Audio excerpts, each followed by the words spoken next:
ही शेतरस्त्याची मोहीम त्या ठिकाणी सुरू झाली। आणि आज जर कोण शेतरस्त्याचं जनक असेल तर ते लोकनेते विलासरावजी देशमुख साहेब हे जनक आहेत। कुणी एक उठायचं आणि मी जनक आहे म्हणायचं हे या जिल्ह्यात चालणार नाही। प्रत्येक गोष्ट लातूरात झालेली सुद्धा प्रत्येक गोष्ट मीच केली। अरे मी केली पण आमच्या जीएसटीच्या पैशातून तू केली ना, तुझ्या घरच्या पैसे थोडे घालून तू केली। हे पण आपण प्रश्न त्या ठिकाणी विचारतात। गावोगावी रस्ते अडवत आहेत, लोक खूप हुशार आहेत। कोण कशा पद्धतीने काम केले, कोण गुत्तेदारीसाठी काम केले, कोण कमिशनसाठी काम केले, हे सगळं आपल्याला पाठ आहे। आणि गुत्तेदारीने ती कमीत कमी आम्हाला सांगू नये की विकास कसा केला जातो। त्यांनी त्यांच्या कमिशन पुरतं त्या ठिकाणी बघितलं तर ते ठीक राहील।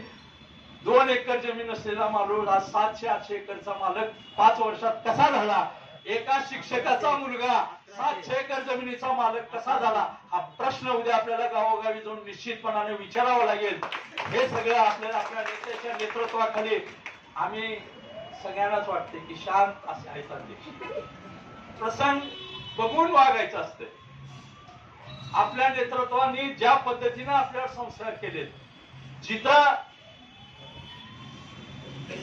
गोड म्हणून विषय संपू शकतो तिथं गोड बोलून, आणि जिथं दंडुका हातात घ्यायची वेळ येईल त्या ठिकाणी दंडुका हातात घेऊन आता पैलवान लोक आपल्या साथीला सगळे आले। त्या पद्धतीने ह्या तालुक्याच्या आमच्या तालुक्यात काही हा विषय नव्हता, पण आता तो होतोय तर त्याला तसं प्रत्युत्तर देण्यासाठी आम्ही सगळे कार्यकर्ते त्या ठिकाणी सज्ज आहोत।